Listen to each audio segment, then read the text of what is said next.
Hello everyone, welcome back to my channel. पिछले class में हमने क्या किया था? पिछले क्लास में हमने जो ब्यूटी पोएम है उसकी समरी पढ़ी थी, राइट?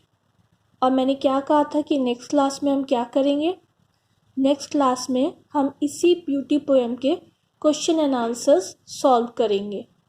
तो फिर शुरू करते हैं। पहला क्वेश्चन क्या है?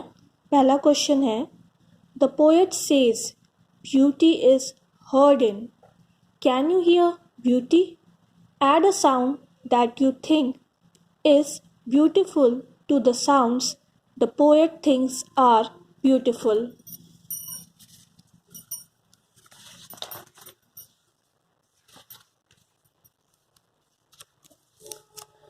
The poet Keats said, heard melodies are sweet, but those unheard are sweeter. What do you think this means? Have you ever heard a song in your head long after the song was sung or played? तो इसका answer क्या है?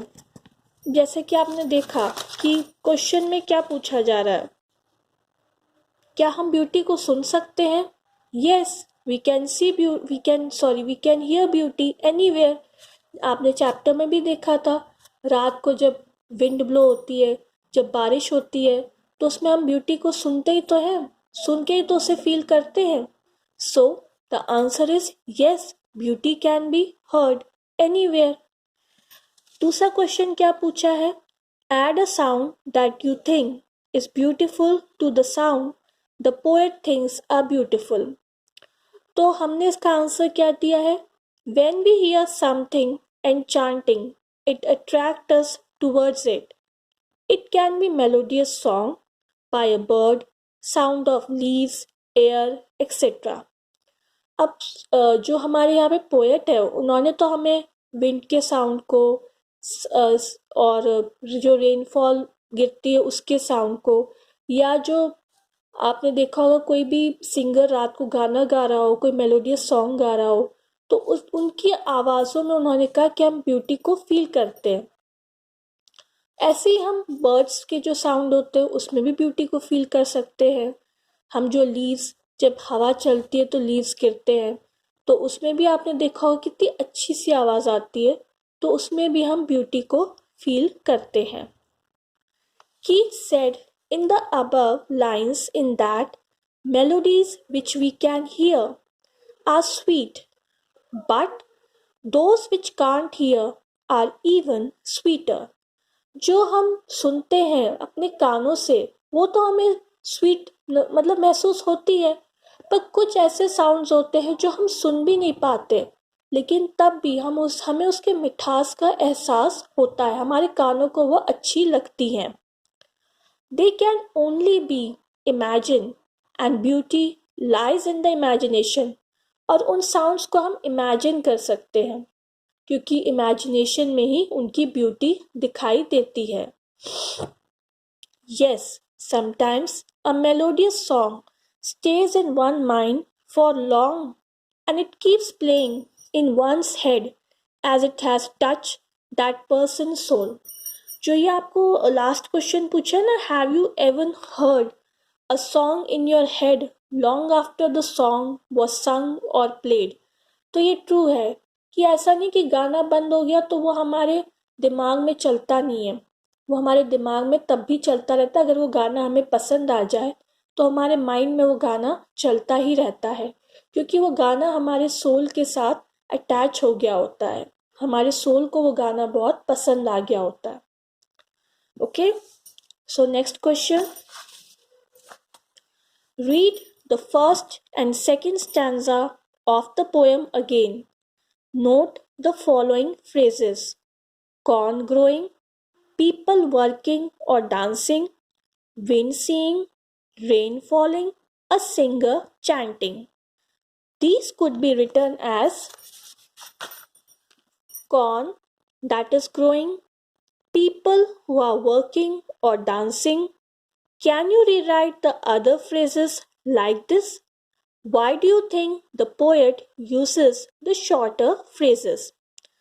So yes, we can write other phrases also like this. That is, wind which is seeing, rain which is falling, a singer which is chanting. Sorry, a singer who is chanting. The poet uses shorter phrases in the poem to make it more attractive and appealing. The poet created a particular order of rhyme scheme. Poet ने ये phrases क्यों use किए, shorter phrases, ताकि उसको समझने में भी आसानी हो, हम लोगों को समझने में भी आसानी हो, अट्रैक्टिव भी लगे, और एक राइमिंग, उसमें आप देखोगे ना एक राइमिंग स्कीम चल रही है, देख सकते हो ना, जैसे कि corn that is growing, people who are working और डांसिंग, तो ग्रोइंग, डांसिंग, एक राइमिंग स्कीम ही चल रही है ना इन दोनों के बीच में, और हमें इजीली ये फ्रेजेस फिर समझ में भी आ रहे हैं. ठीक है. Next question is find pictures of beautiful things you have seen और हर्ड ऑफ. तो ये क्वेश्चंस आप लोगों के लिए होमवर्क है, क्योंकि हर कोई ना कोई, मैं जानती हूँ, कहीं ना कहीं तो बाहर घूमने गए होंगे, उन्होंने काफ़ी सारी ब्यूटीफुल जगहें भी देखी होंगी, तो उन्हीं को आपको याद करके अपने इमेजिनेशन में लाना है, अपने माइंड में लाना है, और उसी चीज़ों को आपको डिस्क्राइब करके अपने वर्ड्स में लिखना है. So this will be your homework. Okay. Next question is write a paragraph about beauty. Use your own ideas along with the ideas in the poem. You may discuss your ideas with your partner. अब ये जो मैंने paragraph लिखा है, ये तो मैंने अपने अकॉर्डिंग लिखा है, पर आप लोगों को भी अपने अकॉर्डिंग अपने आइडियाज़ को यूज़ करके इसी ब्यूटी टॉपिक पे पैराग्राफ लिखना है. मैंने तो आप लोगों को एक एग्जाम्पल दिया है, आप इसे और भी अच्छा लिख सकते हो, और आप इसके लिए अपने किसी भी पार्टनर की हेल्प भी ले सकते हो. तो according to me, beauty lies in the eyes of the beholder. The statement is true to its core. Everything in nature is beautiful. Every insect, tree, plant, human, mountain, river, rain, soil, all of them are beautiful in their own ways. It depends on the person who sees it, whether he or she consider it to be full of beauty or not. तो according to me, beauty इंसान की आँखों में होती है, मतलब इंसान की सोच में होती है. ये नहीं कि कोई चीज़ खूबसूरत दिख गई सामने तो बस वही ब्यूटी है. ब्यूटी हर ऑर्गेनिज्म में होती है, हर लिविंग बीइंग में होती है. तो मेरे लिए हर चीज़ में ब्यूटी है.